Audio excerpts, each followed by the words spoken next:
ਛੋਟੇ ਸਾਹਿਬਜ਼ਾਦੇ 1704 ਵਿੱਚ ਉਹਨਾਂ ਦੀ ਇੱਥੇ ਸ਼ਹੀਦੀ ਹੁੰਦੀ ਹੈ।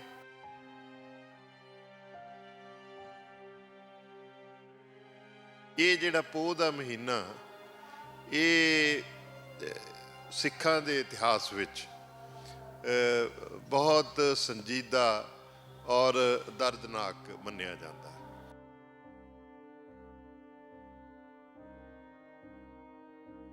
ਅੱਜ ਪਰਿਵਾਰ ਦਾ ਵਿਛੋੜਾ ਸਰਸਾ ਨਦੀ ਦੇ ਕੰਢੇ ਤੇ ਹੋ ਚੁੱਕਿਆ। ਉਸ ਤੋਂ ਬਾਅਦ ਚਮਕੌਰ ਦੀ ਜੰਗ ਹੈ, ਜਿਹਦੇ 'ਚ ਵੱਡੇ ਦੋ ਸਾਹਿਬਜ਼ਾਦੇ ਸ਼ਹੀਦ ਹੁੰਦੇ ਨੇ, ਔਰ ਜਿਸ ਜੰਗ ਦੀ ਕਮਾਂਡ ਖੁਦ ਦਸਮ ਪਾਤਸ਼ਾਹ ਹਜ਼ੂਰ ਗੁਰੂ ਗੋਬਿੰਦ ਸਿੰਘ ਜੀ ਕਰਦੇ ਨੇ। ਮਾਸੂਮ ਸਾਹਿਬਜ਼ਾਦਿਆਂ ਦੀ ਬਹੁਤ ਵੱਡੀ ਸ਼ਹਾਦਤ, ਜਿਹਨੂੰ ਅਸੀਂ ਕਹਿੰਦੇ ਹਾਂ ਕਿ ਨਿੱਕੀਆਂ ਜਿੰਦਾਂ ਵੱਡੇ ਸਾਕੇ। ਮੈਂ ਤੇ ਆਖਦਾ ਕਿ ਸਿੱਖੀ ਸਿਦਕ ਦਾ, ਉਸ ਦੀ ਪਰਖ ਦਾ ਸਭ ਤੋਂ ਵੱਡਾ ਇਮਤਿਹਾਨ ਜਿਹੜਾ ਹੈ ਉਹ ਇਸ ਧਰਤੀ ਤੇ ਹੋਇਆ।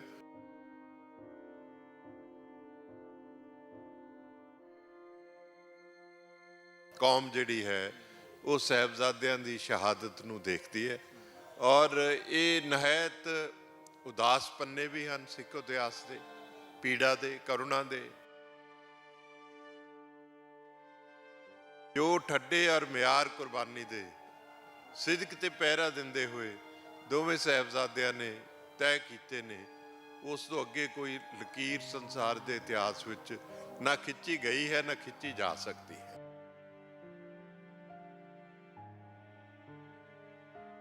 ਜਿਹੜੇ ਭੋਰਾ ਸਾਹਿਬ ਦੇ ਹੇਠਾਂ ਦੋ ਛੋਟੀਆਂ ਸ਼ਮਸ਼ੀਰਾਂ ਦੇ ਮੁੱਠੇ ਨੇ, ਜੋ ਕਿ ਮੰਨਿਆ ਜਾਂਦਾ ਇਹ ਸ਼ਮਸ਼ੀਰਾਂ ਸਾਹਿਬਜ਼ਾਦਿਆਂ ਦੇ ਸ਼ਹਾਦਤ ਵੇਲੇ ਪਹਿਨੀਆਂ ਹੋਈਆਂ ਸਨ।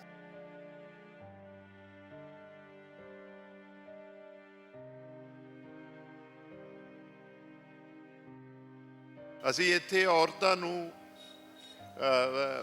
ਅਕੀਦਤ ਭੇਟ ਕਰਦੇ, ਦੀਵਾਰਾਂ ਨਾਲ ਟੱਕਰਾਂ ਮਾਰ ਮਾਰ ਕੇ ਧਾਹਾਂ ਮਾਰਦੇ ਵੀ ਦੇਖਿਆ।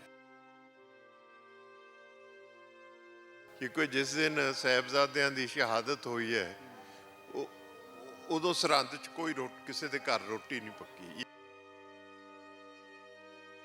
ਮਾਈ ਹਲਕਾਰੇ ਦੀ ਭੈਣ ਇੱਥੇ ਵਿਆਹੀ ਸੀ, ਤੇ ਉਹ ਇੱਥੋਂ ਸਾਰਿਆ ਪਤਾ ਪੁੱਤਾ ਕਰਕੇ ਗਿਆ, ਤੇ ਜਦ ਉਹਨੇ ਜਾ ਕੇ ਦੱਸਿਆ ਤੇ ਉਹਨੇ ਇਹ ਦੱਸਿਆ ਗੁਰੂ ਸਾਹਿਬ ਨੂੰ ਵੀ ਹਲੇ ਵੀ ਘਰਾਂ 'ਚੋਂ ਚੀਖਾਂ ਦੀ ਆਵਾਜ਼ ਆਉਂਦੀ ਸੀ।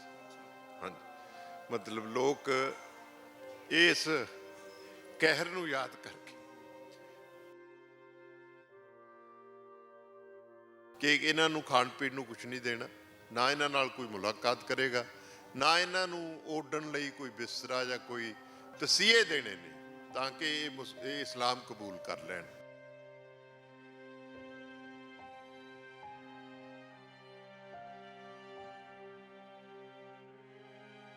ਔਰ ਇਸ ਬੁਰਜ ਦੇ ਆਖਰੀ ਮਹਿਮਾਨ, ਪੋਹ ਦੀਆਂ ਰਾਤਾਂ ਦੇ ਆਖਰੀ ਮਹਿਮਾਨ ਮਾਤਾ ਗੁਜਰੀ ਤੇ ਸਾਹਿਬਜ਼ਾਦੇ ਸੀ।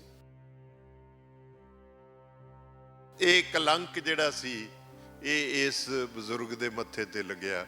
ਠੰਡਾ ਬੁਰਜ, ਜਿੱਥੇ ਬੱਚਿਆਂ ਨੂੰ, ਮਾਤਾ ਜੀ ਨੂੰ ਭੁੱਖੇ ਰੱਖ ਕੇ ਤਸੀਹੇ ਦਿੱਤੇ ਗਏ। ਤੇ ਅਸੀਂ ਖੜੇ ਹਾਂ, ਇਹ ਉਸ ਕਿਲੇ ਦਾ ਹਿੱਸਾ ਹੈ।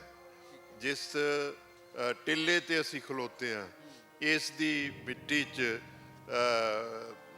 ਉਸ ਵੇਲੇ ਦੇ ਅਹਿਲਕਾਰਾਂ ਦੀ ਜਿਹੜੇ ਰਿਹਾਇਸ਼ੀ ਮਕਾਨ ਨੇ, ਉਹ ਜ਼ਮੀਨਦੋਜ਼ ਨੇ। ਹਾਕਮੇ ਵਕਤ, ਹਾਕਮੇ ਸਰਹੰਦ ਮੁਕਰਰ ਕਰਦਾ ਸੀ, ਤੇ ਉਸ ਤੋਂ ਬਾਅਦ ਇਹ ਫੁੱਲ ਫਲੈਜਡ ਗਵਰਨਰ ਇਹਨੂੰ ਬਣਾਇਆ ਗਿਆ।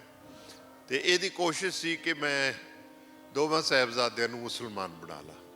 ਪਹਿਲੀ ਕੋਸ਼ਿਸ਼ ਉਹਦੀ ਕਨਵਰਸ਼ਨ ਦੀ ਸੀ, ਵੀ ਜੇ ਗੁਰੂ ਗੋਬਿੰਦ ਸਿੰਘ ਦੇ ਸਾਹਿਬਜ਼ਾਦੇ ਮੈਂ ਮੁਸਲਮਾਨ ਬਣਾ ਲਏ ਤੇ ਉਹ ਆਪਣੇ ਧਰਮ ਤੋਂ, ਇਸ਼ਟ ਤੋਂ ਡੋਲ ਗਏ, ਇਹਦੇ ਨਾਲ ਇੱਕ ਬਹੁਤ ਵੱਡਾ ਸਿਗਨਲ ਜਾਏਗਾ। ਪਰ ਮਾਤਾ ਗੁਜਰੀ ਜੀ ਦੀ ਐਸੀ ਸਿੱਖਿਆ ਸੀ ਕਿ ਉਹ ਟਸ ਤੋਂ ਮਸ ਨਹੀਂ ਹੋਏ, ਉਹ ਆਪਣੇ ਇਸ਼ਟ ਤੋਂ ਨਹੀਂ ਡੋਲੇ, ਆਪਣੇ ਸਿਦਕ ਤੋਂ ਨਹੀਂ ਡੋਲੇ।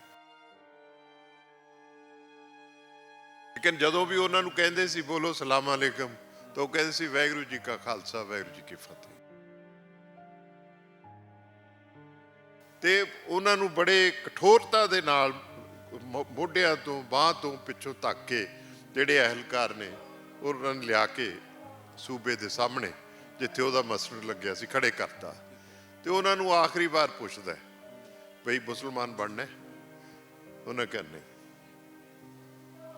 ਫਿਰ ਉਹਨੇ ਪੁੱਛਿਆ ਜੇ ਤੁਹਾਨੂੰ ਛੱਡ ਦਿੱਤਾ ਜਾਏ ਤਾਂ ਕੀ ਕਰੋਗੇ?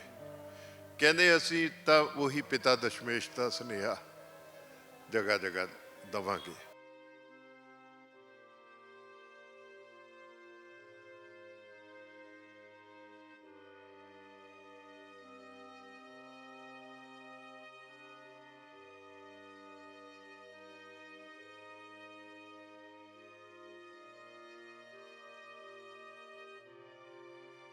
ਬਾਬੂਸ਼ਾਹੀ ਦੇਖ ਰਹੇ ਹੋ ਤੁਸੀਂ। ਅੱਜ ਅਸੀਂ ਖੜੇ ਆ ਗੁਰਦੁਆਰਾ ਫਤਿਹਗੜ੍ਹ ਸਾਹਿਬ ਦੀ ਪਵਿੱਤਰ ਹਦੂਦ ਵਿੱਚ। ਇਸ ਜਗ੍ਹਾ ਦੀ ਬੜੀ ਮਹੱਤਤਾ ਹੈ, ਉਹਦੇ ਬਾਰੇ ਗੱਲ ਕਰਾਂਗੇ। ਤੇ ਪੋਹ ਦਾ ਮਹੀਨਾ ਕਿਉਂਕਿ ਸ਼ੁਰੂ ਹੋ ਚੁੱਕਿਆ ਹੈ ਤੇ ਸਾਹਿਬਜ਼ਾਦਿਆਂ ਦੀ ਕੁਰਬਾਨੀ ਨੂੰ ਯਾਦ ਕੀਤਾ ਜਾਂਦਾ ਹੈ। ਫਤਿਹਗੜ੍ਹ ਸਾਹਿਬ ਵਿਖੇ ਸ਼ਹੀਦੀ ਜੋੜ ਮੇਲਾ ਜਿਹੜਾ ਉਹ ਸ਼ੁਰੂ ਹੋਊਗਾ। 3 ਦਿਨ ਇੱਥੇ ਸਭਾ ਚੱਲਦੀ ਹੈ ਜਿੱਥੇ ਸਾਹਿਬਜ਼ਾਦਿਆਂ ਦੀ ਕੁਰਬਾਨੀ ਨੂੰ ਯਾਦ ਕੀਤਾ ਜਾਂਦਾ ਤੇ ਦੂਰੋਂ ਦੂਰੋਂ ਸੰਗਤ ਜਿਹੜੀ ਉਹ ਇੱਥੇ ਆਉਂਦੀ ਹੈ। ਗੱਲ ਕਰਾਂਗੇ ਉਸ ਸਾਕੇ ਬਾਰੇ ਤੇ ਇਸ ਜਗ੍ਹਾ ਦੀ ਮਹੱਤਤਾ ਬਾਰੇ। ਸਾਡੇ ਨਾਲ ਅੱਜ ਪੰਜਾਬ ਵਿਧਾਨ ਸਭਾ ਦੇ ਸਾਬਕਾ ਡਿਪਟੀ ਸਪੀਕਰ ਹੈ ਬੀਰ ਦਵਿੰਦਰ ਸਿੰਘ ਮੌਜੂਦ ਨੇ, ਜੋ ਇਸ ਇਲਾਕੇ ਦੇ ਜੰਮਪਲ ਨੇ ਤੇ ਇਸੇ ਧਰਤੀ ਤੇ ਉਹ ਜਿਹੜੀ ਹੈ ਉਹਨਾਂ ਦੀ ਸਕੂਲਿੰਗ ਵੀ ਉਹਨਾਂ ਨੇ ਕੀਤੀ ਹੈ। ਸੋ ਬਹੁਤ ਚੰਗੇ ਤਰੀਕੇ ਦੇ ਨਾਲ ਜਾਣੂ ਨੇ ਇਸ ਜਗ੍ਹਾ ਬਾਰੇ ਵੀ ਤੇ ਇਤਿਹਾਸ ਬਾਰੇ ਵੀ, ਜਿਹੜਾ ਸਾਹਿਬਜ਼ਾਦਿਆਂ ਦੇ ਰਿਲੇਟਡ 10ਵੇਂ ਪਾਤਸ਼ਾਹ ਗੁਰੂ ਗੋਬਿੰਦ ਸਿੰਘ ਜੀ ਦੇ ਰਿਲੇਟਡ ਜਿਹੜਾ ਇਤਿਹਾਸ ਹੈਗਾ ਗੱਲਬਾਤ ਕਰਾਂਗੇ। ਬੀਰ ਦਵਿੰਦਰ ਜੀ ਸਵਾਗਤ ਹੈ ਬਾਬੂਸ਼ਾਹੀ ਤੇ। ਪਹਿਲਾਂ ਤਾਂ ਮਿਹਰਬਾਨੀ ਜੀ। ਵਾਹਿਗੁਰੂ ਜੀ ਕਾ ਖਾਲਸਾ, ਵਾਹਿਗੁਰੂ ਜੀ ਕੀ ਫਤਿਹ। ਅੱਜ ਸ਼ਹੀਦਾਂ ਦੀ ਧਰਤੀ ਤੇ ਆਪਾਂ ਖੜੇ ਹਾਂ ਜੀ। ਪੋਹ ਦਾ ਮਹੀਨਾ ਸ਼ੁਰੂ ਹੋ ਚੁੱਕਿਆ। ਸੋ ਪਹਿਲਾਂ ਤਾਂ ਮੈਂ ਇਹ ਸਵਾਲ ਤੁਹਾਨੂੰ ਕਰੂੰਗਾ ਵੀ ਇਸ ਜਗ੍ਹਾ ਦੀ ਇੰਪੋਰਟੈਂਸ ਕੀ ਹੈਗੀ ਹੈ ਜੀ ਸਿੱਖ ਇਤਿਹਾਸ ਦੇ ਵਿੱਚ? ਦੇਖੋ, ਇਹ ਜਿਹੜੀ ਜਗ੍ਹਾ ਜਿੱਥੇ ਆਪਾਂ ਹੁਣ ਖੜੇ ਆ, ਇਸ ਦਾ ਨਾਂ ਪਹਿਲਾਂ ਸਰਹੰਦ ਸੀ ਜੀ ਤੇ ਇਸ ਦਾ ਨਾਂ ਫਤਿਹਗੜ੍ਹ ਸਾਹਿਬ ਇਸ ਕਰਕੇ ਪਿਆ ਕਿ ਇੱਥੇ ਇਹ ਸੰਸਾਰ ਦੀਆਂ ਬਹੁਤ ਵੱਡੀਆਂ ਸ਼ਹਾਦਤਾਂ ਹੋਈਆਂ ਔਰ ਗੁਰੂ ਦਸਮ ਪਾਤਸ਼ਾਹ ਦੇ ਛੋਟੇ 2 ਸਾਹਿਬਜ਼ਾਦੇ ਬਾਬਾ ਜ਼ੋਰਾਵਰ ਸਿੰਘ ਤੇ ਬਾਬਾ ਫਤਿਹ ਸਿੰਘ, ਜਿਨ੍ਹਾਂ ਦੀ ਉਮਰ 7 ਤੇ 9 ਸਾਲ ਸੀ, ਤੇ ਉਹਨਾਂ ਦੇ ਨਾਲ ਮਾਤਾ ਗੁਜਰੀ ਜੀ, ਉਹਨਾਂ ਨੇ ਉਹ ਵੀ ਇਸੇ ਜਗ੍ਹਾ ਤੇ ਜੋਤੀ ਜੋਤ ਸਮਾਏ ਨੇ ਠੰਡੇ ਬੁਰਜ ਦੇ ਵਿੱਚ। ਤੇ ਛੋਟੇ ਸਾਹਿਬਜ਼ਾਦੇ 1704 ਵਿੱਚ ਉਹਨਾਂ ਦੀ ਇੱਥੇ ਸ਼ਹੀਦੀ ਹੁੰਦੀ ਹੈ ਤੇ ਸ਼ਹੀਦੀ ਦਾ ਪ੍ਰਸੰਗ ਜਿਹੜਾ ਹੈਗਾ ਉਹ ਬਹੁਤ ਦਿਲ ਟੁੰਬਵਾਂ ਹੈਗਾ। ਇਹ ਜਿਹੜਾ ਪੋਹ ਦਾ ਮਹੀਨਾ, ਇਹ ਸਿੱਖਾਂ ਦੇ ਇਤਿਹਾਸ ਵਿੱਚ ਬਹੁਤ ਸੰਜੀਦਾ ਔਰ ਦਰਦਨਾਕ ਮੰਨਿਆ ਜਾਂਦਾ ਹੈ ਕਿਉਂਕਿ ਇਹਦੇ 'ਚ ਸ਼ਹੀਦੀ ਹਫ਼ਤਾ ਹੈ। ਜਿਸ ਹਫ਼ਤੇ ਵਿੱਚ, ਉਹ ਹਫ਼ਤਾ ਸਮਝੋ ਅੱਜ ਸ਼ੁਰੂ ਹੋ ਗਿਆ। ਅੱਜ ਪਰਿਵਾਰ ਦਾ ਵਿਛੋੜਾ ਸਰਸਾ ਨਦੀ ਦੇ ਕੰਢੇ ਤੇ ਹੋ ਚੁੱਕਿਆ। ਉਸ ਤੋਂ ਬਾਅਦ ਚਮਕੌਰ ਦੀ ਜੰਗ ਹੈ ਜਿਹਦੇ 'ਚ ਵੱਡੇ 2 ਸਾਹਿਬਜ਼ਾਦੇ ਸ਼ਹੀਦ ਹੁੰਦੇ ਨੇ ਔਰ ਜਿਸ ਜੰਗ ਦੀ ਕਮਾਂਡ ਖੁਦ ਦਸਮ ਪਾਤਸ਼ਾਹ ਹਜ਼ੂਰ ਗੁਰੂ ਗੋਬਿੰਦ ਸਿੰਘ ਜੀ ਕਰਦੇ ਨੇ। ਤੇ ਇਹ 5 ਦਿਨਾਂ ਦੇ ਅੰਦਰ ਅੰਦਰ ਹੀ ਇਹ ਚਾਰੇ ਸਾਹਿਬਜ਼ਾਦੇ ਸ਼ਹੀਦ ਹੋ ਜਾਂਦੇ ਨੇ। ਤੇ ਇੱਥੇ ਦਾ ਜਿਹੜਾ ਸ਼ਹੀਦੀ ਜੋੜ ਮੇਲਾ ਹੈ ਉਹ 11, 12 ਤੇ 13 ਪੋਹ ਨੂੰ ਭਰਦਾ ਹੈਗਾ। ਸਾਰੇ ਸੰਸਾਰ ਚੋਂ ਗੁਰੂ ਨਾਮ ਲੇਵਾ ਸਿੱਖ ਸੰਗਤ ਆਪਣੀ ਅਕੀਦਤ ਔਰ ਸ਼ਰਧਾ ਲੈ ਕੇ ਇਸ ਧਰਤੀ ਤੇ ਪੁੱਜਦੇ ਨੇ ਔਰ ਮਾਸੂਮ ਸਾਹਿਬਜ਼ਾਦਿਆਂ ਦੀ ਬਹੁਤ ਵੱਡੀ ਸ਼ਹਾਦਤ, ਜਿਹਨੂੰ ਅਸੀਂ ਕਹਿੰਦੇ ਹਾਂ ਕਿ ਨਿੱਕੀਆਂ ਜਿੰਦਾਂ ਵੱਡੇ ਸਾਕੇ। ਮੈਂ ਤੇ ਆਖਦਾ ਕਿ ਸਿੱਖੀ ਸਿਦਕ ਦਾ, ਉਸ ਦੀ ਪਰਖ ਦਾ ਸਭ ਤੋਂ ਵੱਡਾ ਇਮਤਿਹਾਨ ਜਿਹੜਾ ਹੈ ਉਹ ਇਸ ਧਰਤੀ ਤੇ ਹੋਇਆ ਔਰ ਉਹ ਸਭ ਤੋਂ ਛੋਟੀ ਉਮਰ ਦੇ ਸਾਹਿਬਜ਼ਾਦਿਆਂ ਨੇ ਦਿੱਤਾ। ਇੱਥੋਂ ਇਸ ਧਰਤੀ ਦਾ ਇਤਿਹਾਸ ਜਿਹੜਾ ਹੈਗਾ ਇਹ ਸ਼ੁਰੂ ਹੁੰਦਾ ਤੇ ਸਮਾਪਤ ਹੁੰਦਾ ਹੈ ਕਿਉਂਕਿ ਇੱਕ ਨਵਾਂ ਇਤਿਹਾਸ ਜਿਹੜਾ ਸੰਸਾਰ ਦੀਆਂ ਕੌਮਾਂ ਦੇ ਵਿੱਚ ਜੋ ਸ਼ਹਾਦਤਾਂ ਦੇ ਸੰਕਲਪ ਨੇ ਜਾਂ ਵਾਕਿਆਤ ਹਨ, ਉਹ ਇੱਥੋਂ ਸ਼ੁਰੂ ਹੁੰਦੇ ਨੇ।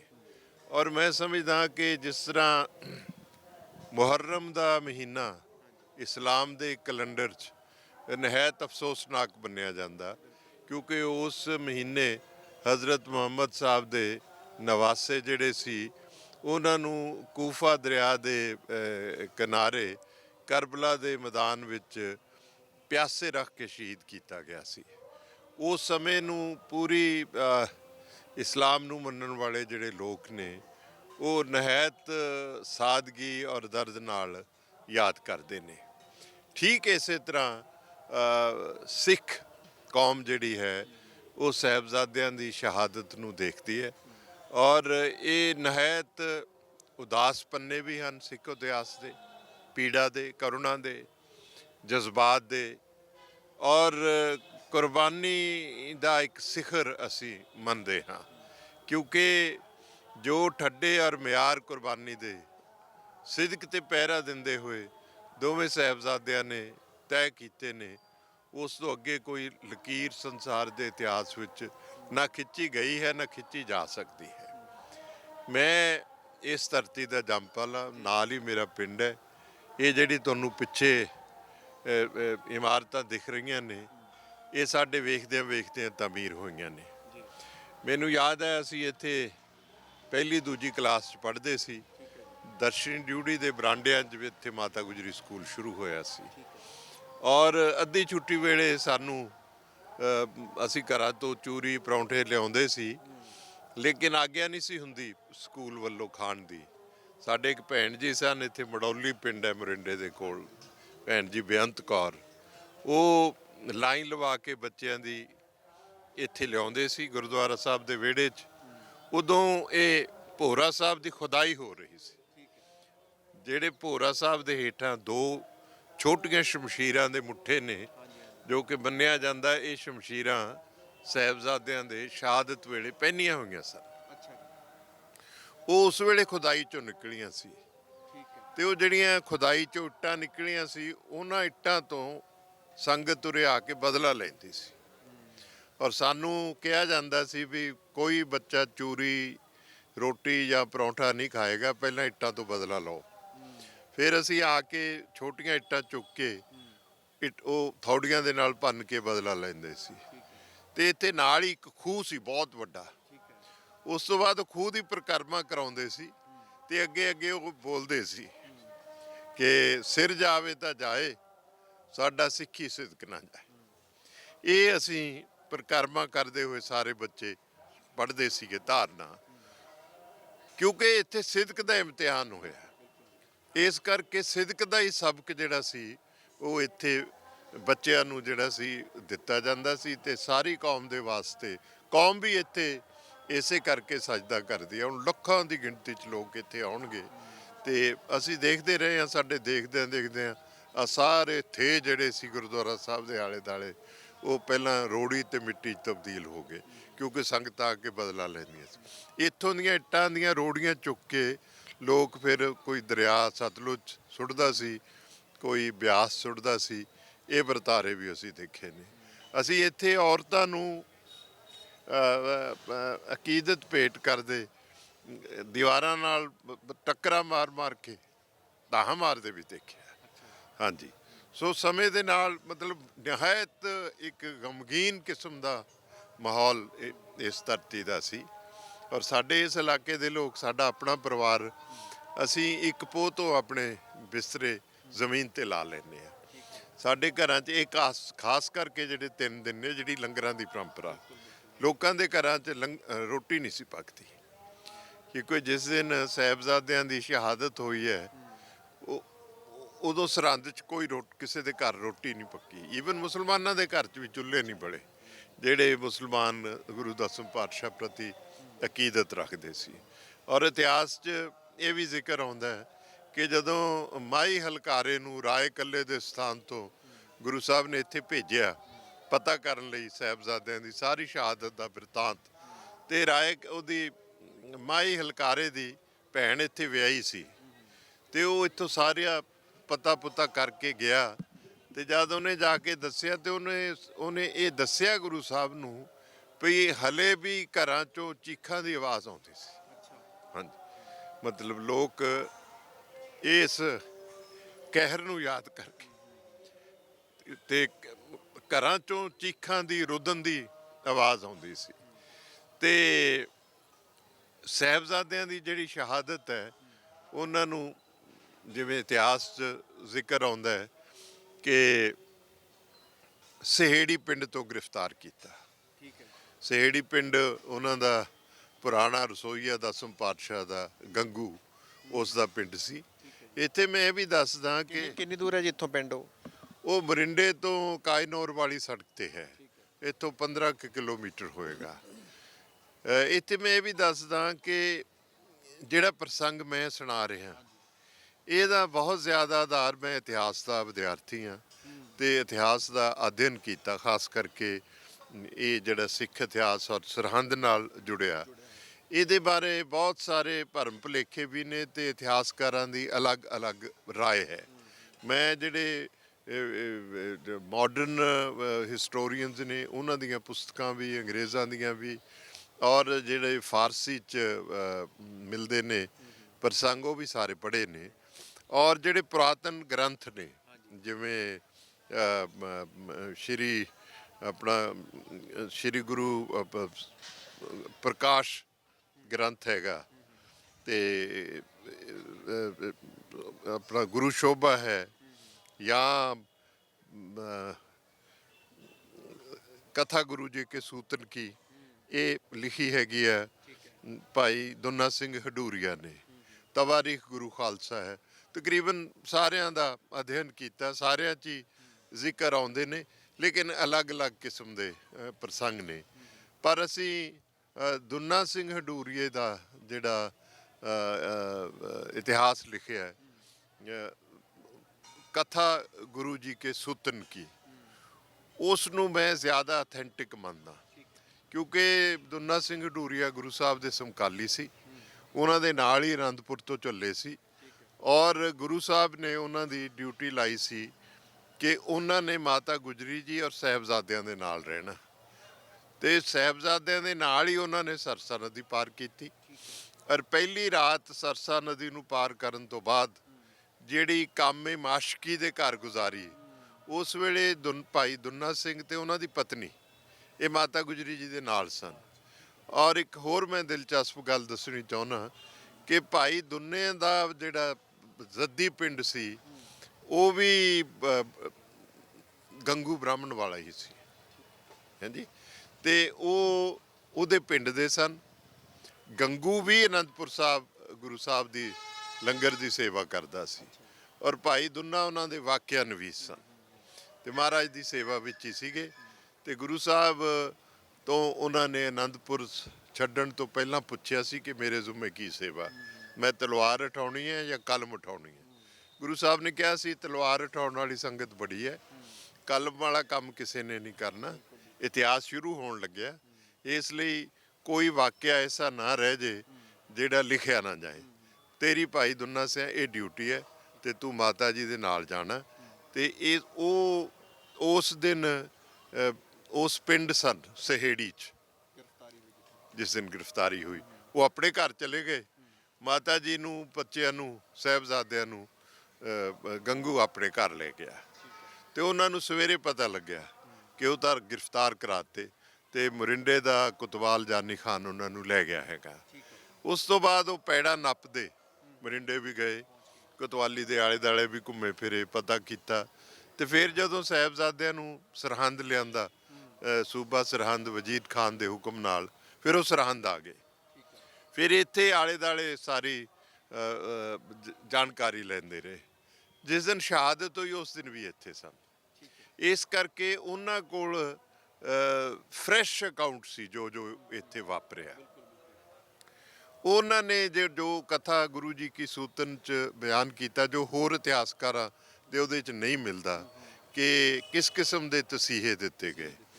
ਇੱਕ ਤਾਂ ਇਹ ਹੈ ਕਿ ਜਦੋਂ ਉਹਨਾਂ ਨੂੰ ਲਿਆ ਕੇ ਠੰਡੇ ਬੁਰਜ 'ਚ ਕੈਦ ਕੀਤਾ ਗਿਆ ਤੇ ਉਹ ਕੋਤਵਾਲ ਨੇ ਬੰਦੀ ਪਾਈ ਉਹਨਾਂ ਦੀ, ਇੱਥੇ ਮਰਿੰਡੇ ਦੇ ਕੋਤਵਾਲ ਨੇ। ਨਾਲ ਸੂਬੇ ਦੀ ਇਹ ਹਦਾਇਤ ਸੀ ਜੋ ਇਸ ਇਲਾਕੇ ਦਾ ਐਡਮਿਨਿਸਟ੍ਰੇਟਰ ਸੀਗਾ ਕਿ ਇਹਨਾਂ ਨੂੰ ਖਾਣ ਪੀਣ ਨੂੰ ਕੁਛ ਨਹੀਂ ਦੇਣਾ, ਨਾ ਇਹਨਾਂ ਨਾਲ ਕੋਈ ਮੁਲਾਕਾਤ ਕਰੇਗਾ, ਨਾ ਇਹਨਾਂ ਨੂੰ ਓਢਣ ਲਈ ਕੋਈ ਬਿਸਤਰਾ ਜਾਂ ਕੋਈ ਤਸੀਹੇ ਦੇਣੇ ਨੇ ਤਾਂ ਕਿ ਇਹ ਇਸਲਾਮ ਕਬੂਲ ਕਰ ਲੈਣ। ਤੇ ਇਸ ਕਰਕੇ ਇਹ ਠੰਡਾ ਬੁਰਜ ਉਸ ਜ਼ਮਾਨੇ ਦਾ ਸਭ ਤੋਂ ਠੰਡਾ ਬੁਰਜ ਸੀ। ਠੰਡੇ ਬੁਰਜ ਦਾ ਵੀ ਇੱਕ ਆਪਣਾ ਇਤਿਹਾਸ ਹੈ ਜਿਹੜਾ ਕਿ ਬਹੁਤੇ ਇਤਿਹਾਸਕਾਰਾਂ ਨੇ ਲਿਖਿਆ ਨਹੀਂ। ਠੰਡਾ ਬੁਰਜ ਜਿਹੜਾ ਹੈ ਇਹਦੀ ਤਾਮੀਰ 14ਵੀਂ ਸਦੀ ਦੀ ਹੋਈ ਹੈ ਔਰ ਗਿਆਸੁਦੀਨ ਬਲਬਨ ਜੋ ਗੁਲਾਮਾਂ ਦੇ ਮਮਲੂਕ ਖਾਨਦਾਨ ਦਾ 7ਵਾਂ ਸੁਲਤਾਨ ਸੀ, ਉਸ ਨੇ ਇੱਕ ਸਰਹੰਦ ਦੇ ਕਿਲੇ ਦੀ ਤਾਮੀਰ ਵੀ ਕਰਾਈ। ਇੱਕ ਉਸ ਕਿਲੇ ਦਾ ਸਭ ਤੋਂ ਉੱਚਾ ਬੁਲੰਦ ਬੁਰਜ ਸੀ। ਠੰਡਾ ਠੰਡਾ ਇਸ ਕਰਕੇ ਇਸ ਨੂੰ ਆਖਦੇ ਆ ਕਿ ਇਹਨੂੰ ਠੰਡਾ ਰੱਖਣ ਦੇ ਵਾਸਤੇ ਇਹਦੇ ਵਿੱਚ ਅਸੀਂ ਆਪਣੇ ਅੱਖੀਂ ਵੇਖਿਆ ਕਿ ਬਹੁਤ ਵੱਡਾ ਖੂਹ ਗੁਰਦੁਆਰਾ ਸਾਹਿਬ ਦੀ ਜਿੱਥੇ ਹੁਣ ਇਮਾਰਤ ਆ ਉਹਦੇ ਅੱਗੇ ਹੁੰਦਾ ਸੀ, ਉਸ ਖੂਹ ਦੇ ਵਿੱਚ ਇੱਕ ਸੁਰੰਗ ਸੀ। ਉਸ ਸੁਰੰਗ ਦੇ ਰਾਹੀਂ ਜਿਹੜਾ ਸੀ ਪਾਣੀ ਬੋਕੀਆਂ ਦੇ ਨਾਲ ਬੁਰਜ ਜਾਂਦਾ ਸੀ, ਤੇ ਉਹ ਬੁਰਜ ਦੇ ਜਿਹੜੇ ਮਿੱਟੀ ਦੇ ਚੈਨਲ ਸੀ ਉਹਨਾਂ ਦੇ ਵਿੱਚ ਦੀ ਘੁਮਾਇਆ ਜਾਂਦਾ ਸੀ ਤਾਂ ਕਿ ਬੁਰਜ ਠੰਡਾ ਰਹੇ। ਇਸ ਲਈ ਇਹਦਾ ਨਾਂ ਹੀ ਠੰਡਾ ਬੁਰਜ ਪੈ ਗਿਆ।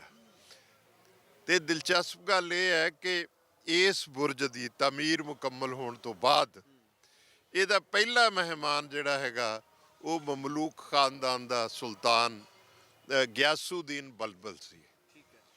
ਔਰ ਇਸ ਬੁਰਜ ਦੇ ਆਖਰੀ ਮਹਿਮਾਨ ਗਰਮੀਆਂ ਦੀਆਂ ਰੁੱਤਾਂ ਦੇ, ਬਾਕੀ ਮਹਿਮਾਨ ਤਾਂ ਇੱਥੇ ਗਰਮੀਆਂ ਦੀਆਂ ਰੁੱਤਾਂ 'ਚ ਠਹਿਰਦੇ ਸੀ ਕਿਉਂਕਿ ਠੰਡਾ ਬੁਰਜ ਸੀ, ਲੇਕਿਨ ਪੋਹ ਦੀਆਂ ਰਾਤਾਂ ਦੇ ਆਖਰੀ ਮਹਿਮਾਨ ਮਾਤਾ ਗੁਜਰੀ ਤੇ ਸਾਹਿਬਜ਼ਾਦੇ ਸੀ। ਉਸ ਤੋਂ ਬਾਅਦ ਇੱਥੇ ਤਬਾਹੀ ਦਾ ਯੁੱਗ ਸ਼ੁਰੂ ਹੁੰਦਾ, ਬਰਬਾਦੀ ਦਾ ਯੁੱਗ ਸ਼ੁਰੂ ਹੁੰਦਾ। ਉਸ ਤੋਂ ਬਾਅਦ ਕੋਈ ਮਹਿਮਾਨ ਇੱਥੇ ਨਹੀਂ ਆਇਆ ਇਸ ਬੁਰਜ 'ਚ ਠਹਿਰਨ ਦੇ ਵਾਸਤੇ, ਤੇ ਇਹ ਕਲੰਕ ਜਿਹੜਾ ਸੀ ਇਹ ਇਸ ਬਜ਼ੁਰਗ ਦੇ ਮੱਥੇ ਤੇ ਲੱਗਿਆ। ਠੰਡਾ ਬੁਰਜ ਜਿੱਥੇ ਬੱਚਿਆਂ ਨੂੰ ਮਾਤਾ ਜੀ ਨੂੰ ਭੁੱਖੇ ਰੱਖ ਕੇ ਤਸੀਹੇ ਦਿੱਤੇ ਗਏ। 11 ਤਾਰੀਖ ਦੀ ਰਾਤ ਨੂੰ ਸ਼ਾਮ ਨੂੰ ਇੱਥੇ ਉਹਨਾਂ ਨੂੰ ਕੈਦ ਕਰ ਦਿੱਤਾ ਜਾਂਦਾ। 12-13 ਪੋਹ 3 ਦਿਨ ਇੱਥੇ ਇਹ ਜਿਹੜਾ ਏਰੀਆ ਜਿਸ ਥੇ ਤੇ ਅਸੀਂ ਖੜੇ ਹਾਂ ਇਹ ਉਸ ਕਿਲੇ ਦਾ ਹਿੱਸਾ ਹੈ। ਜਿਸ ਟਿੱਲੇ ਤੇ ਅਸੀਂ ਖਲੋਤੇ ਹਾਂ ਇਸ ਦੀ ਮਿੱਟੀ 'ਚ ਉਸ ਵੇਲੇ ਦੇ ਅਹਿਲਕਾਰਾਂ ਦੀ ਜਿਹੜੇ ਰਿਹਾਇਸ਼ੀ ਮਕਾਨ ਨੇ ਉਹ ਜ਼ਮੀਨਦੋਜ਼ ਨੇ, ਔਰ ਗਾਲਬਨ ਜਿਹੜੀ ਸੂਬਾ ਸਰਹੰਦ ਵਜੀਦ ਖਾਨ ਦੀ ਰਿਹਾਇਸ਼ ਵੀ ਇਹਨਾਂ ਥੇਹਾਂ ਦੇ ਵਿੱਚ ਹੀ ਕਿਤੇ ਦਫਨ ਹੈ।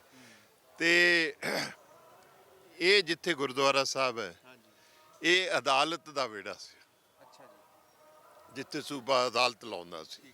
ਹੀ ਵਾਸ ਦੀ governor of Sirhind, he was the first governor of Sirhind.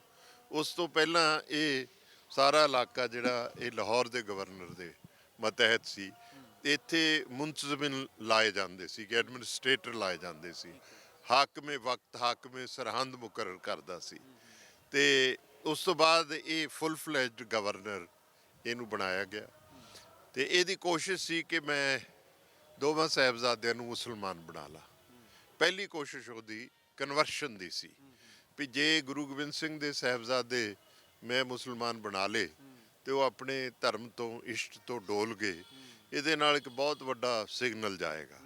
ਕਿਉਂਕਿ ਪਹਿਲਾਂ ਕਸ਼ਮੀਰੀ ਬ੍ਰਾਹਮਣਾਂ ਨੇ ਇਹ ਕਿਹਾ ਸੀ ਕਿ ਤੁਸੀਂ ਗੁਰੂ ਤੇਗ ਬਹਾਦਰ ਨੂੰ ਮੁਸਲਮਾਨ ਬਣਾ ਲਓ, ਅਸੀਂ ਸਾਰੇ ਬ੍ਰਾਹਮਣ ਮੁਸਲਮਾਨ ਹੋ ਜਾਵਾਂਗੇ।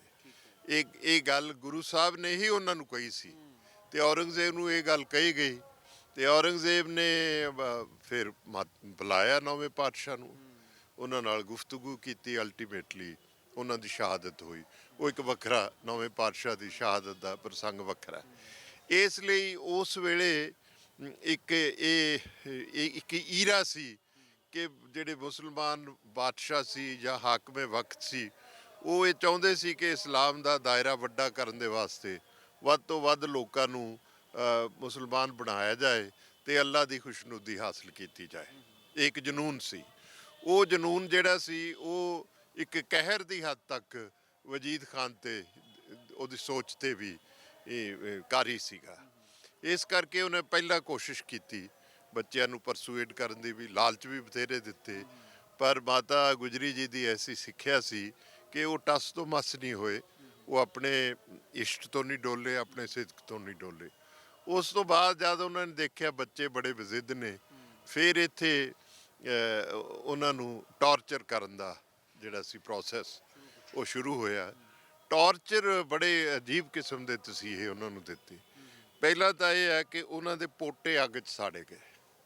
ਹਾਂ, ਦੋਵਾਂ ਬੱਚਿਆਂ ਦੇ ਪੋਟੇ ਜਿਹੜੇ ਸੀ ਉਹ ਅੱਗ 'ਚ ਲੂਹੇ ਗਏ ਤੇ ਉਧਰ ਪੋਟੇ ਲੂਹੇ ਜਾਂਦੇ ਸੀ, ਉਧਰ ਕਹਿੰਦੇ ਸੀ ਜੇ ਮੁਸਲਮਾਨ ਬਣਨਾ ਤੇ ਹੱਥ ਪਿੱਛੇ ਕਰ ਲਓ, ਨਹੀਂ ਤੇ ਤੁਹਾਡੇ ਹੱਥ ਸਾੜ ਦਿਆਂਗੇ।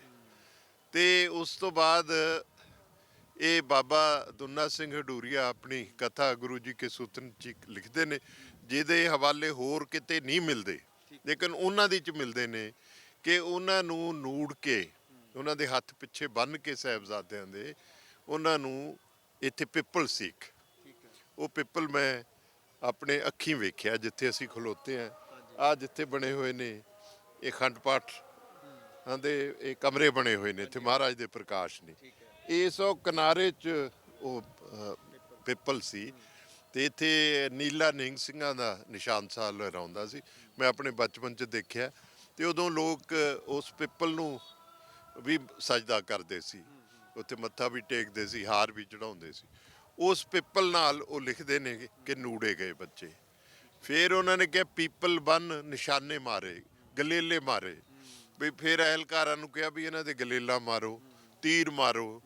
ਔਰ ਉਸ ਤੋਂ ਪਹਿਲਾਂ ਜਦੋਂ ਸਾਹਿਬਜ਼ਾਦਿਆਂ ਨੇ ਆ ਕੇ ਫਤਿਹ ਬੁਲਾਈ ਅਦਾਲਤ 'ਚ, ਮਾਤਾ ਗੁਜਰੀ ਜੀ ਦੇ ਸਿੱਖਿਆ ਮੁਤਾਬਕ ਉਹਨਾਂ ਨੇ ਵਾਹਿਗੁਰੂ ਜੀ ਕਾ ਖਾਲਸਾ ਵਾਹਿਗੁਰੂ ਜੀ ਕੀ ਫਤਿਹ ਕਹੀ, ਉਦੋਂ ਹੀ ਕ੍ਰੋਧਿਤ ਹੋ ਗਿਆ ਸੀ ਸੂਬਾ ਸਰਹੰਦ ਤੇ ਉਹ ਕਹਿਣ ਲੱਗਿਆ ਵੀ ਇਹਨਾਂ ਨੂੰ ਕਹੋ ਵੀ ਇਹ ਸਲਾਮ ਕਹਿਣ। ਫਿਰ ਅਹਿਲਕਾਰਾਂ ਨੇ ਕਿਹਾ ਕਿ ਬੋਲੋ ਸਲਾਮ ਅਲੈਕਮ, ਲੇਕਿਨ ਜਦੋਂ ਵੀ ਉਹਨਾਂ ਨੂੰ ਕਹਿੰਦੇ ਸੀ ਬੋਲੋ ਸਲਾਮ ਅਲੈਕਮ तो कहते सी वाहिगुरु जी का खालसा वाहिगुरु जी की फतेह। तो ये क्या होता है सलाम अलैकुम, हमने तो कुछ सीखा ही नहीं, एक ही बात सीखी है वाहिगुरु जी का खालसा वाहिगुरु जी की फतेह। तो उन्हें क्रोधित होके उन्हें कहा भी इन्हां दे इनके चाबके लगाओ। पहला जिहड़ा उन्होंने तसीहा दिता वो छेंटियां दा सी, चाबक खमची उन्होंने लिखिया है बाबा दुन्ना सिंह हडूरिया ने कि पहला खमचियां चलाइयां गईयां, ਛੈਂਟੇ ਜਿਨ੍ਹਾਂ ਨਾਲ ਘੋੜਿਆਂ ਨੂੰ ਭਜਾਇਆ ਜਾਂਦਾ ਮਾਰ ਕੇ, ਉਹ ਬੱਚੇ ਕੁੱਟੇ ਮਾਰੇ ਗਏ। ਫਿਰ ਪੁੱਛਿਆ ਵੀ ਮੁਸਲਮਾਨ ਬਣੋਗੇ, ਤੇ ਉਹਨਾਂ ਨੇ ਜਦ ਇਨਕਾਰ ਕੀਤਾ ਫਿਰ ਹੱਥ ਬੰਨ੍ਹ ਕੇ ਪਿੱਪਲ ਨਾਲ ਲੂਟਤੇ, ਇਹ ਗੁਲੇਲੇ ਮਾਰੇ। ਉਹਦੇ 'ਚ ਇਹ ਵੀ ਜ਼ਿਕਰ ਆਉਂਦਾ ਕਿ ਗੁਲੇਲ ਦਾ ਇੱਕ ਰੋੜਾ ਛੋਟੇ ਸਾਹਿਬਜ਼ਾਦੇ ਬਾਬਾ ਫਤਿਹ ਸਿੰਘ ਦੀ ਸੱਜੀ ਅੱਖ 'ਚ ਲੱਗਿਆ, ਜਿਹਦੇ ਨਾਲ ਉਹ ਅੱਖ ਨਿਕਲ ਗਈ ਤੇ ਖੂਨ ਨਿਕਲਣਾ ਸ਼ੁਰੂ ਹੋ ਗਿਆ। ਤੇ ਕਿਉਂਕਿ ਹੱਥ ਬੰਨੇ ਹੋਏ ਸੀ, ਸਾਡੇ ਤਾਂ ਕੋਈ ਮੱਖੀ ਬਹਿ ਜੇ ਤੇ ਅਸੀਂ ਉਸੇ ਵੇਲੇ ਆਪਣਾ ਹੱਥ ਉੱਤੇ ਜਾਂਦੇ ਹਾਂ। ਲੇਕਿਨ ਤੁਸੀਂ ਦੇਖੋ ਬਈ ਸਿਦਕ ਦੇ ਕੈਸੇ ਕਠਿਨ ਇਮਤਿਹਾਨ ਹੋਏ, ਔਰ ਇਮਤਿਹਾਨ 7 ਤੇ 9 ਸਾਲ ਦੇ ਸਾਹਿਬਜ਼ਾਦੇ ਦੇ ਰਹੇ। ਉਸ ਵੇਲੇ ਨਵਾਬ ਮਲੇਰਕੋਟਲਾ ਜਿਹੜੇ ਸੀਗੇ ਸ਼ੇਰ ਮੁਹੰਮਦ ਖਾਨ, ਉਹ ਮੌਜੂਦ ਸੀ ਮੌਕੇ ਤੇ। ਉਹਨਾਂ ਨੇ ਪਹਿਲਾਂ ਵੀ ਕਿਹਾ ਵੀ ਇਹ ਕੰਮ ਤੁਸੀਂ ਨਾ ਕਰੋ, ਇਹਨਾਂ ਬੱਚਿਆਂ ਤੇ ਜ਼ੁਲਮ ਨਾ ਕਰੋ। ਉਹਨੂੰ ਕਿਹਾ ਸੀ ਵਜੀਦ ਖਾਨ ਨੇ, ਕਿਉਂਕਿ ਨਵਾਬ ਸ਼ੇਰ ਮੁਹੰਮਦ ਖਾਨ ਦਾ ਇੱਕ ਭਰਾ ਜਿਹੜਾ ਸੀ ਉਹ ਗੁਰੂ ਸਾਹਿਬ ਦੇ ਹੱਥੋਂ ਸ਼ਹੀਦ ਹੋ ਗਿਆ ਸੀ ਜੰਗ 'ਚ, ਤੇ ਉਹਨੇ ਕਿਹਾ ਸੀ ਵੀ ਤੇਰਾ ਭਰਾ ਮਾਰਿਆ ਗੁਰੂ ਗੋਬਿੰਦ ਸਿੰਘ ਨੇ, ਤੂੰ ਇਹਨਾਂ ਨੂੰ ਲੈ ਜਾ, ਇਹਨਾਂ ਨੂੰ ਕਤਲ ਕਰਕੇ ਬਦਲਾ ਲੈ ਲਾ। ਤੇ ਨਵਾਬ ਸ਼ੇਰ ਮੁਹੰਮਦ ਖਾਨ ਨੇ ਕਿਹਾ ਸੀ ਕਿ ਨਹੀਂ, ਮੈਂ ਇਸਲਾਮ ਇਸ ਗੱਲ ਦੀ ਇਜਾਜ਼ਤ ਹੀ ਨਹੀਂ ਦਿੰਦਾ ਕਿ ਬੇਗੁਨਾਹਾਂ ਤੋਂ ਬਦਲਾ ਲਿਆ ਜਾਏ। ਮੇਰਾ ਭਰਾ ਤਾਂ ਜੰਗ 'ਚ ਸ਼ਹੀਦ ਹੋਇਆ, ਮੈਂ ਬਦਲਾ ਲੈਣਾ ਹੋਊਗਾ ਜੰਗ 'ਚ ਲਵਾਂਗਾ, ਇਹ ਕੋਈ ਤਰੀਕਾ ਨਹੀਂ ਹੈ ਜੋ ਤੂੰ ਅਪਣਾ ਰਿਹਾ। ਤੇ ਇਸ ਲਈ ਸ਼ੀਰਖੋਰ ਬੱਚਿਆਂ ਨੂੰ ਇਸ ਤਰ੍ਹਾਂ ਦਹਿਸ਼ਤ ਜ਼ਦਾ ਕਰਕੇ ਉਹਨਾਂ ਨੂੰ ਤਸੀਹੇ ਦੇਣੇ, ਇਹਦੀ ਸ਼ਰਅ ਇਜਾਜ਼ਤ ਨਹੀਂ ਦਿੰਦੀ। ਪਰ ਜਦੋਂ ਉਹਨਾਂ ਨੇ ਗਲੇਲਾ ਮਾਰੀਆਂ, ਬੰਨੇ ਤੇ ਖੂਨ ਚੋਰਿਆ ਸੀ, ਫਿਰ ਉਹਨੇ ਉੱਠ ਕੇ ਕਿਹਾ ਭਈ ਤੇਰੇ ਤੇ ਅੱਲਾ ਦਾ ਕਹਿਰ ਨਾਜ਼ਲ ਹੋਏਗਾ, ਮੈਂ ਨਹੀਂ, ਅਸੀਂ ਨਹੀਂ ਦੇਖ ਸਕਦੇ। ਤੇ ਉਹਨੇ ਉੱਠ ਕੇ ਵਾਕਆਊਟ ਕਰਤਾ। ਜੋ ਵਾਕਆਊਟ ਕਰਨ ਵੇਲੇ ਫਿਰ ਥੋੜ੍ਹੀ ਜਿਹੀ ਉਹਦੀ ਜ਼ਮੀਰ ਸੂਬਾ ਸਰਹੰਦ ਦੀ ਹਿੱਲੀ, ਝੰਜੋੜੀ ਗਈ। ਫਿਰ ਉਹਨੇ ਕਿਹਾ ਬੱਚਿਆਂ ਨੂੰ ਖੋਲ ਦਿਓ, ਖੋਲ ਕੇ ਉਰੇ ਲਿਆਓ। ਉਹ ਜਦੋਂ ਖੋਲ ਕੇ ਲਿਆਂਦੇ, ਉਹ ਵੀ ਸੀਨ ਜਿਹੜਾ ਬਿਆਨ ਕੀਤਾ ਇਤਿਹਾਸਕਾਰਾਂ ਨੇ ਕਿ ਜਦੋਂ ਖੋਲੇ, ਕੁਦਰਤੀ ਸੀ ਸਾਹਿਬਜ਼ਾਦੇ ਦਾ ਹੱਥ ਉਸ ਅੱਖ ਤੇ ਜਾਣਾ ਸੀ ਜਿਹਦੇ 'ਚੋਂ ਲਹੂ ਵਗ ਰਿਹਾ ਸੀ। ਵੱਡੇ ਸਾਹਿਬਜ਼ਾਦੇ ਨੇ ਉਹਨੂੰ ਬੁੱਕਲ 'ਚ ਲੈ ਲਿਆ ਤੇ ਦੋਵੇਂ ਸਾਹਿਬਜ਼ਾਦੇ ਤੁਰੇ ਆਉਂਦੇ ਨੇ ਤੇ ਉਹਨਾਂ ਨੂੰ ਬੜੇ ਕਠੋਰਤਾ ਦੇ ਨਾਲ ਮੋਢਿਆਂ ਤੋਂ, ਬਾਂਹ ਤੋਂ, ਪਿੱਛੋਂ ਧੱਕ ਕੇ ਜਿਹੜੇ ਅਹਿਲਕਾਰ ਨੇ ਉਹਨਾਂ ਨੇ ਲਿਆ ਕੇ ਸੂਬੇ ਦੇ ਸਾਹਮਣੇ ਜਿੱਥੇ ਉਹਦਾ ਮਸਨਦ ਲੱਗਿਆ ਸੀ ਖੜੇ ਕਰਤਾ। ਤੇ ਉਹਨਾਂ ਨੂੰ ਆਖਰੀ ਵਾਰ ਪੁੱਛਦਾ ਬਈ ਮੁਸਲਮਾਨ ਬਣਨਾ? ਉਹਨਾਂ ਕਿਹਾ ਨਹੀਂ। ਫਿਰ ਉਹਨੇ ਪੁੱਛਿਆ ਜੇ ਤੁਹਾਨੂੰ ਛੱਡ ਦਿੱਤਾ ਜਾਏ ਤਾਂ ਕੀ ਕਰੋਗੇ? ਕਹਿੰਦੇ ਅਸੀਂ ਤਾਂ ਉਹੀ ਪਿਤਾ ਦਸ਼ਮੇਸ਼ ਦਾ ਸੁਨੇਹਾ ਜਗ੍ਹਾ ਜਗ੍ਹਾ ਦੇਵਾਂਗੇ, ਔਰ ਅਸੀਂ ਤਾਂ ਖਾਲਸੇ ਦੇ ਭੁਜੰਗੀ ਹਾਂ, ਤੇ ਭੁਜੰਗ ਖਾਲਸਾ ਉਹੀ ਕੁਝ ਕਰੇਗਾ ਜੋ ਗੁਰੂ ਦਾ ਦਿਸ਼ਾ ਨਿਰਦੇਸ਼ ਹੈ, ਜੋ ਪਾਤਸ਼ਾਹ ਸੱਚੇ ਪਾਤਸ਼ਾਹ ਦਾ ਹੁਕਮ ਹੈ ਉਹੀ ਕਰਾਂਗੇ। ਉਸ ਤੋਂ ਬਾਅਦ ਉਹਨੇ ਕਿਹਾ ਵੀ ਇਹ ਬਾਜ਼ ਨਹੀਂ ਆਉਣਗੇ ਤੇ ਇਹਨਾਂ ਨੂੰ ਨੀਹਾਂ ਚਿਣ ਦਿਓ। ਤੇ ਜਦੋਂ ਨੀਹਾਂ ਚਿਣਨ ਦਾ ਹੁਕਮ ਦਿੱਤਾ, ਉਸ ਵੇਲੇ ਜਿਹੜਾ ਕਾਜ਼ੀ ਸੀ ਉਹਨੇ ਇਹ ਕਿਹਾ ਭਈ ਇਹਦੀ ਸ਼ਰ੍ਹਾ ਇਜਾਜ਼ਤ ਨਹੀਂ ਦਿੰਦਾ, ਤੇ ਫਿਰ ਸ਼ਰ੍ਹਾ ਫਰੋਲੀ ਗਈ, ਉਹਦੇ ਪੰਨੇ ਫਰੋਲੇ ਗਏ। ਤੇ ਜਿਹੜਾ ਸੁੱਚਾਨੰਦ ਸੀ, ਉਹਨੂੰ ਪਤਾ ਨਹੀਂ ਕੀ ਵੈਰ ਸੀ ਗੁਰੂ ਸਾਹਿਬ ਦੇ ਨਾਲ, ਉਹ ਸਭ ਤੋਂ ਵੱਡਾ ਝੋਲੀ ਚੁੱਕ ਸੀ ਵਜੀਦ ਖਾਨ ਦਾ, ਤੇ ਵੱਡਾ ਅਹਿਲਕਾਰ ਸੀ ਭਰੋਸੇਯੋਗ। ਉਹਨੇ ਫਾਰਸੀ ਦੀ ਇੱਕ ਕਿਤਾਬ ਲਿਆਂਦੀ ਤੇ ਉਹ ਦਿਖਾ ਕੇ ਉਹਦੇ ਚ ਕਿਹਾ ਵੀ ਦੇਖੋ ਇਹ ਬੱਚੇ ਜਿਹੜੇ ਨੇ ਇਹ ਆਪਣੇ ਆਪ ਨੂੰ ਭੁਜੰਗੀ ਦੱਸਦੇ ਨੇ, ਖਾਲਸੇ ਦੇ। ਭੁਜੰਗੀ ਜਿਹੜਾ ਹੈ ਇਹ ਫਾਰਸੀ ਚ ਸਪੋਲੀਏ ਨੂੰ ਕਿਹਾ ਜਾਂਦਾ, ਤੇ ਜਦੋਂ ਇਹ ਖੁਦ ਹੀ ਆਪਣਾ ਤੁਆਰਫ ਸੱਪ ਦੇ ਸਪੋਲੀਏ ਦੇ ਰੂਪ ਚ, ਸੱਪ ਦੇ ਬੱਚਿਆਂ ਦੇ ਰੂਪ ਚ ਦੇ ਰਹੇ ਨੇ, ਸੱਪ ਨੂੰ ਮਾਰਨ ਦੀ ਇਹ ਸ਼ਰ੍ਹਾ ਇਜਾਜ਼ਤ ਦਿੰਦੀ ਹੈ। ਉਹਦਾ ਇਸਲਾਮ ਚ ਕੋਈ ਇਹ ਪਾਪ ਨਹੀਂ ਹੈ। ਇਸ ਲਈ ਕਿਉਂਕਿ ਆਪਣੇ ਆਪ ਨੂੰ ਖੁਦ ਸਪੋਲੀਏ ਮੰਨ ਰਹੇ ਨੇ, ਇਸ ਲਈ ਇਹਨਾਂ ਨੂੰ ਕਤਲ ਕਰ ਦਿੱਤਾ ਜਾਏ। ਤੋ ਫਿਰ ਉਹਨੇ ਕਿਹਾ ਵੀ ਇਹਨਾਂ ਨੂੰ ਨੀਹਾਂ ਚਿਣ ਦਿਓ। ਉਹ ਬੱਚੇ ਨੀਹਾਂ ਚ ਖੜੇ ਕਰ ਲਏ, ਨੀਂਹ ਚਿਣਨੀ ਸ਼ੁਰੂ ਕਰਤੀ। ਮਿੱਟੀ ਗਾਰਾ ਉਸੇ ਵੇਲੇ ਮੰਗਵਾਇਆ ਗਿਆ, ਤੇ ਕਿੰਨੀ ਕੁ ਸੀ ਨੀਂਹ, 3-4 ਫੁੱਟ ਤਾਂ ਸਾਰੀ ਨੀਂਹ ਚਿਣਨੀ ਸੀ।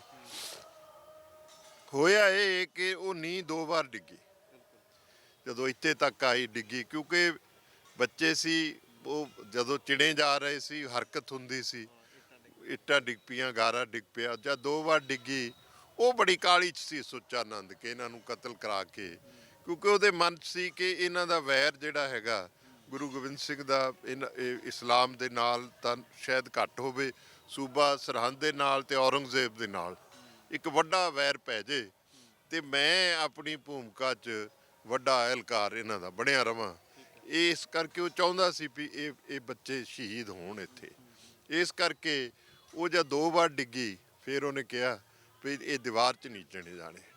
ਗੁਰੂ ਗੋਬਿੰਦ ਸਿੰਘ ਦੀ ਇਹ ਕਰਾਮਾਤ ਹੈ, ਉਹ ਕਰਾਮਾਤੀ ਪਾਤਸ਼ਾਹ ਹੈ, ਤੇ ਇਹਨਾਂ ਨੂੰ ਤੁਸੀਂ ਕਤਲ ਕਰ ਦਿਓ। ਜਦ ਦੂਜੀ ਵਾਰ ਦੀਵਾਰ ਡਿੱਗੀ ਉਦੋਂ ਬੱਚੇ ਬੇਹੋਸ਼ ਹੋ ਚੁੱਕੇ ਸੀ। ਕਾਰਨ ਇਹ ਹੈ ਕਿ ਇੱਕ ਤਾਂ ਭੁੱਖੇ ਸੀ, ਇੱਕ ਠੰਡ ਸੀ, ਇੱਕ ਕੱਪੜੇ ਭਿੱਜੇ ਹੋਏ ਸੀ, ਔਰ ਇੱਕ ਉਸ ਤੋਂ ਪਹਿਲਾਂ ਉਹਨਾਂ ਨੂੰ ਤਸੀਹੇ ਦਿੱਤੇ ਸੀ। ਤੇ ਫਿਰ ਉਹਨੇ ਕਿਹਾ ਬਈ ਇਹਨਾਂ ਨੂੰ ਜ਼ਿਬਾ ਕਰ ਦਿਓ, ਜ਼ਿਬਾ ਕਰ ਦਿਓ।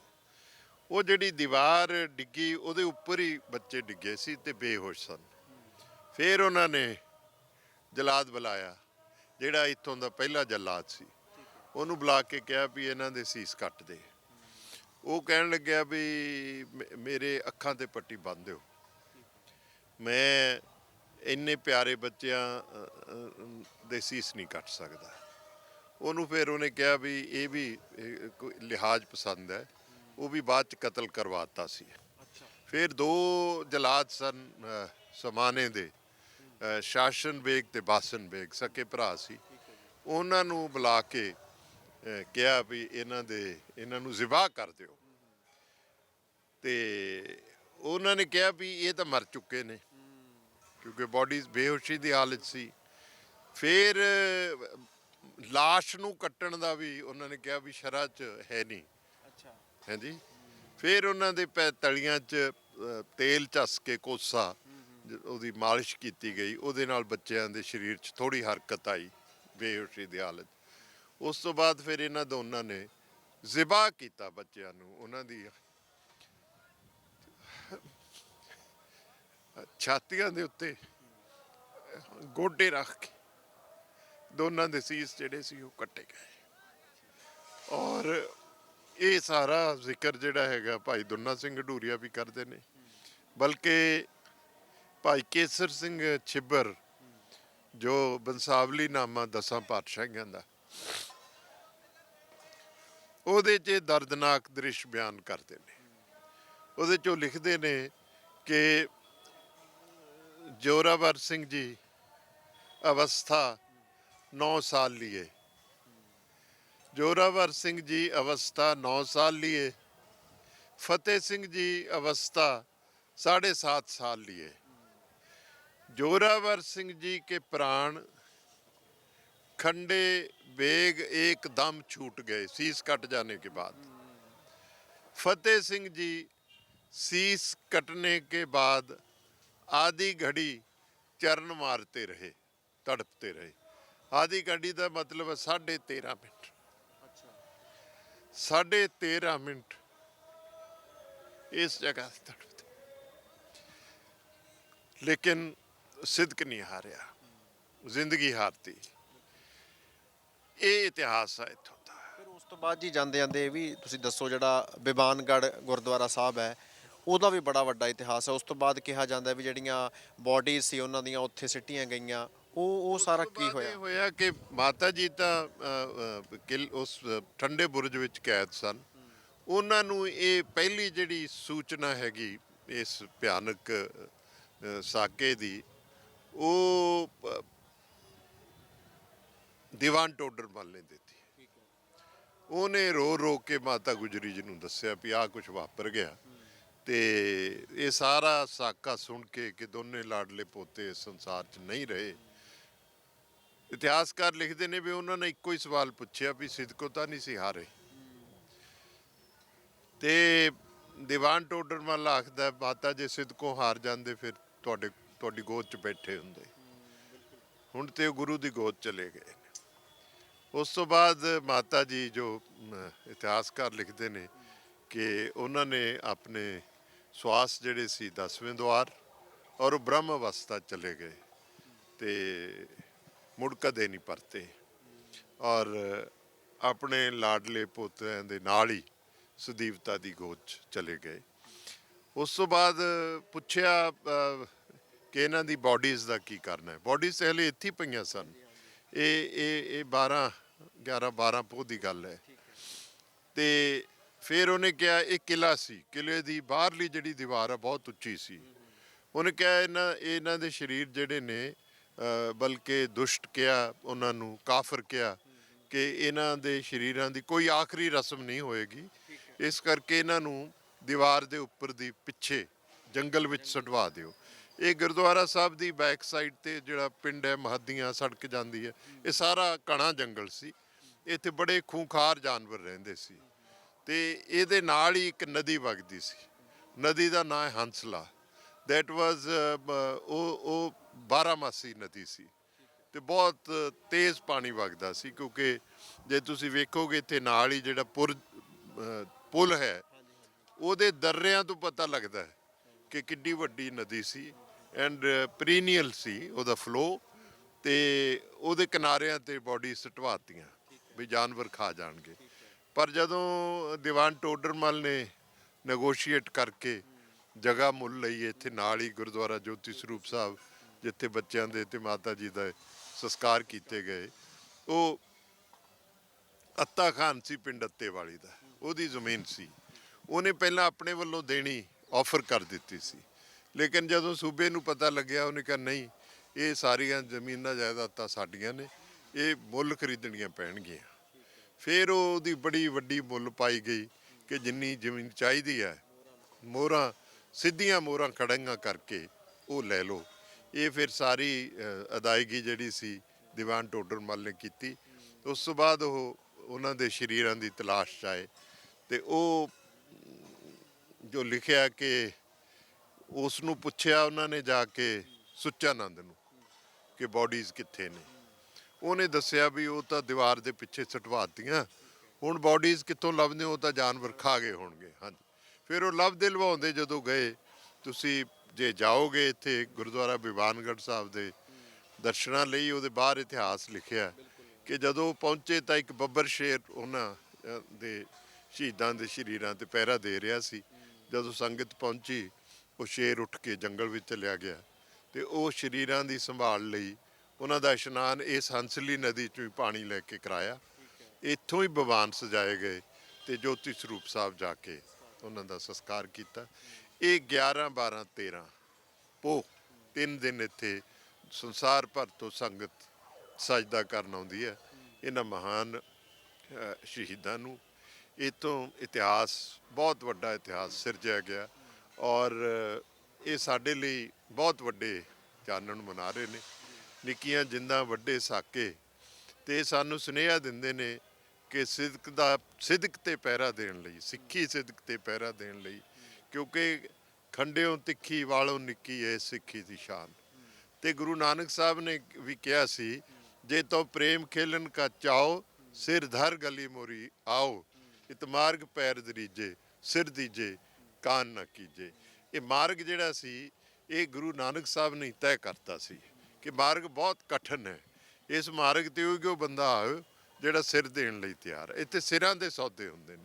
Minimum you C price of commitment ਜਿਹੜੀ ਹੈ ਉਹ ਜ਼ਿੰਦਗੀ ਹੈ। ਜ਼ਿੰਦਗੀ ਦਾਅ ਤੇ ਲਾ ਕੇ ਤੁਸੀਂ ਗੁਰੂ ਦੇ ਸ਼ਬਦ ਤੇ ਗੁਰੂ ਦੇ ਇਤਿਹਾਸ ਤੇ ਪਹਿਰਾ ਦੇ ਸਕਦੇ ਹੋ। ਤੇ ਇਹ ਪਹਿਰਾ ਜਿਹੜਾ ਹੈਗਾ ਛੋਟੇ ਸਾਹਿਬਜ਼ਾਦਿਆਂ ਨੇ ਦੇ ਕੇ ਦਿਖਾਇਆ। ਸੰਸਾਰ ਦੇ ਸਭ ਤੋਂ ਛੋਟੀ ਉਮਰ ਦੇ ਸਭ ਤੋਂ ਵੱਡੇ ਸ਼ਹੀਦ, ਮੈਨੂੰ ਇਸ ਦੇ ਨਾਲ ਦਾ ਕੋਈ ਹੋਰ parallel, I am a student of history, ਮੈਂ ਸਾਰੀ ਵਰਲਡ ਹਿਸਟਰੀ ਪੜ੍ਹੀ ਹੈ, ਮੈਨੂੰ ਕਿਤੇ ਹੋਰ ਕੋਈ ਮੰਜ਼ਰ ਨਹੀਂ ਮਿਲਦਾ। ਲੇਕਿਨ ਇੱਕ ਗੱਲ ਜਿਹੜੀ ਅਫਸੋਸ ਦੀ ਮੈਂ ਤੁਹਾਡੇ ਰਾਹੀਂ ਕਹਿਣਾ ਚਾਹੁੰਦਾ, ਦੇਖੋ ਜੀਸਸ ਕ੍ਰਾਈਸਟ ਦੀ ਸਲੀਬ ਕਸ਼ੀ ਨੂੰ 2022 ਸਾਲ ਹੋ ਗਏ। ਅੱਜ ਤੁਸੀਂ ਦੇਖੋ ਵੀ ਕ੍ਰਿਸਚੀਅਨਿਟੀ ਸਾਰੀ ਦੁਨੀਆ ਵਿੱਚ ਫੈਲੀ ਹੋਈ ਹੈ। ਜਿਹੜਾ ਕ੍ਰਿਸਚਨ ਹੈ ਉਸ ਦਾ ਜਿਹੜਾ ਅਕੀਦਾ ਹੈਗਾ ਕ੍ਰਿਸਚੀਅਨਿਟੀ ਪ੍ਰਤੀ, ਉਹ 2000 ਸਾਲ ਬਾਅਦ ਵੀ ਨਹੀਂ ਡੋਲਿਆ। ਇਸੇ ਤਰ੍ਹਾਂ ਜਿਹੜਾ ਮੈਂ ਜ਼ਿਕਰ ਕੀਤਾ ਹੈਗਾ ਕਰਬਲਾ ਦੇ ਮੈਦਾਨ ਦਾ, ਇਸਲਾਮ ਜਿਹੜਾ ਹੈ ਉਹ ਤਕਰੀਬਨ 1700 ਸਾਲ ਦਾ ਉਹਨਾਂ ਦਾ ਇਤਿਹਾਸ ਹੈ। ਤੇ ਇਸਲਾਮ ਵਾਲੇ ਲੋਕ ਅੱਜ ਵੀ ਛਾਤੀਆਂ ਕੁੱਟਦੇ ਨੇ ਜਦੋਂ ਕਰਬਲਾ ਯਾਦ ਆਉਂਦੀ ਹੈ, ਔਰ ਛਾਤੀਆਂ ਕੁੱਟ-ਕੁੱਟ ਕੇ ਆਪਣੀਆਂ ਛਾਤੀਆਂ 'ਚੋਂ ਲਹੂ ਕੱਢ ਲੈਂਦੇ ਨੇ। ਔਰ ਜਿਹੜੀਆਂ ਮੁਸਲਮਾਨ ਔਰਤਾਂ ਇੱਕ ਖਾਸ ਫਿਰਕੇ ਦੀਆਂ, ਉਹ ਸਿਆਹ ਲਿਬਾਸ ਪਹਿਨਦੀਆਂ ਨੇ ਮੁਹੱਰਮ ਦੇ ਮਹੀਨੇ ਵਿੱਚ। ਕੋਈ ਲਜ਼ੀਜ਼ ਪਕਵਾਨ ਉਹਨਾਂ ਦੇ ਘਰਾਂ 'ਚ ਨਹੀਂ ਬਣਦਾ। ਔਰ ਉਹ ਜਿਸ ਦਿਨ ਉਹਨਾਂ ਦੀ ਸ਼ਹਾਦਤ ਹੁੰਦੀ ਹੈ, ਉਸ ਰਾਤ ਚੰਨ ਚੜ੍ਹਨ ਤੋਂ ਪਹਿਲਾਂ ਉਹ ਆਪਣੀਆਂ ਬਾਹਾਂ 'ਚ ਪਾਈਆਂ ਚੂੜੀਆਂ ਤੋੜ ਦਿੰਦੀਆਂ ਨੇ। ਚੂੜੀਆਂ ਇਸ ਤਰ੍ਹਾਂ ਤੋੜਦੀਆਂ ਨੇ ਕਿ ਉਹਨਾਂ ਦੀਆਂ ਬਾਹਾਂ 'ਚ ਖੂਨ ਨਿਕਲੇ, ਤੇ ਉਹ ਸਿਮਦਾ ਖੂਨ ਜਿਹੜਾ ਹੈਗਾ ਉਹ ਕਰਬਲਾ ਦੇ ਸ਼ਹੀਦਾਂ ਨੂੰ ਨਜ਼ਰਾਨਾ ਪੇਸ਼ ਕਰਦਾ ਹੈ, ਅਕੀਦਤ ਪੇਸ਼ ਕਰਦਾ ਹੈ। ਇਹ ਸਾਡਾ ਜਿਹੜਾ ਇਤਿਹਾਸ ਹੈ ਇਹ ਉਸ ਤੋਂ ਕਿਤੇ ਦਰਦਨਾਕ ਹੈ। ਤੇ 1704 ਦਾ ਅੱਜ 22 ਹੈ, 318 ਸਾਲ ਹੋਏ ਨੇ। ਹਰ ਸਿੱਖ ਨੂੰ ਇਹਨਾਂ 3-4-5 ਦਿਨਾਂ ਵਿੱਚ ਜਿਹੜਾ ਸ਼ਹੀਦੀ ਹਫ਼ਤਾ, ਆਪਣੇ ਅੰਦਰ ਝਾਤੀ ਮਾਰਨੀ ਚਾਹੀਦੀ ਹੈ ਕਿ ਅਸੀਂ ਕਿੱਥੇ ਖੜੇ ਹਾਂ। ਸਾਡੀ ਆਪਣੇ ਅਕੀਦੇ ਪ੍ਰਤੀ ਵਫਾਦਾਰੀ ਕੀ ਹੈ? ਕੀ ਅਸੀਂ ਆਪਣੇ ਗੁਰੂ ਦੇ ਵਫਾਦਾਰ ਹੈਗੇ ਹਾਂ? ਕੀ ਅਸੀਂ ਪਹਿਰੇਦਾਰ ਹੈਗੇ ਹਾਂ ਉਸ ਰਾਹ ਦੇ ਜਿਸ ਰਾਹ ਤੇ ਛੋਟੇ ਸਾਹਿਬਜ਼ਾਦਿਆਂ ਨੇ ਸ਼ਹਾਦਤ ਦਿੱਤੀ ਹੈ? ਤੇ ਉਸ ਦੇ ਹਿਸਾਬ ਦੇ ਨਾਲ ਹੀ ਮੈਂ ਸਮਝਦਾ ਸਜਗ ਹੋਣਾ ਚਾਹੀਦਾ। ਕੌਮਾਂ ਦੇ ਇਤਿਹਾਸ 'ਚ ਇਹ ਸਮਾਂ ਕਦੇ-ਕਦੇ ਆਉਂਦਾ ਹੈ ਜਦੋਂ ਕੌਮਾਂ ਆਪਣੇ ਬੀਤ ਚੁੱਕੇ ਦਾ ਤੇ ਆਪਣੇ ਇਤਿਹਾਸ ਦਾ ਨਿਰੀਖਣ ਕਰਦੀਆਂ ਨੇ ਤੇ ਆਉਣ ਵਾਲੇ ਸਮੇਂ ਲਈ ਸਜਗ ਹੁੰਦੀਆਂ ਨੇ। ਇਹ ਵੱਡਾ ਸੁਨੇਹਾ ਆਉਣ ਵਾਲੇ ਸਮਿਆਂ ਲਈ ਜਾਗਣ ਦੇ ਵਾਸਤੇ ਸਿੱਖ ਕੌਮ ਨੂੰ ਦਿੰਦਾ ਹੈ। ਮੈਂ ਮਹਿਸੂਸ ਕਰਦਾ ਕਿ ਸਿੱਖਾਂ ਦੇ ਘਰਾਂ ਵਿੱਚੋਂ ਊੜਾ ਤੇ ਜੂੜਾ ਦੋਵੇਂ ਹੀ ਅਲੋਪ ਹੋ ਰਹੇ ਨੇ। ਇਹ ਸਭ ਤੋਂ ਵੱਡਾ ਸਰਾਪ ਹੈ। ਜੇ ਊੜਾ ਤੇ ਜੂੜਾ ਸਾਹਿਬਜ਼ਾਦਿਆਂ ਨੂੰ ਮੰਨਣ ਵਾਲੇ ਜਾਂ ਗੁਰੂ ਗੋਬਿੰਦ ਸਿੰਘ ਮਹਾਰਾਜ ਨੂੰ ਮੰਨਣ ਵਾਲੇ ਪਰਿਵਾਰਾਂ ਦੇ ਘਰਾਂ ਵਿੱਚੋਂ ਊੜਾ ਤੇ ਜੂੜਾ ਅਲੋਪ ਹੋ ਰਿਹਾ, ਸਮਝੋ ਉਹ ਕਿਸੇ ਨਾ ਕਿਸੇ ਸਰਾਪ ਦੇ ਕਿਸੇ ਨਾ ਕਿਸੇ ਸਟੇਜ ਤੇ ਭਾਗੀ ਬਣਨਗੇ। ਇਸ ਕਰਕੇ ਇਹ ਸਿੱਖ ਰੈਨੀਸੈਂਸ ਦਾ ਇੱਕ ਪੀਰੀਅਡ ਹੈ, ਪੁਨਰ ਸੁਰਜੀਤੀ ਦਾ, ਪੁਨਰ ਜਾਗਰਣ ਦਾ। ਆਪਣੇ ਆਪ ਨੂੰ ਇਹਨਾਂ ਦੀਵਾਰਾਂ ਦੇ ਸਾਹਮਣੇ ਖੜਾ ਹੋ ਕੇ ਕਦੇ ਤਾਂ ਕੌਮ ਇਹਨਾਂ ਇੱਟਾਂ ਦਾ ਵਜਨ ਜਿਹੜਾ ਹੈ ਉਹ ਆਪਣੀ ਛਾਤੀ ਤੇ ਮਹਿਸੂਸ ਕਰੇ। ਸਾਡੇ ਤੇ ਤਾਂ ਇੱਕ ਐਸੀ ਕੈਫੀਅਤ ਕਾਰੀ ਹੁੰਦੀ ਹੈ ਕਿ ਇਹ ਇਤਿਹਾਸ ਬਿਆਨ ਕਰਨਾ ਬਹੁਤ ਔਖਾ ਹੈ।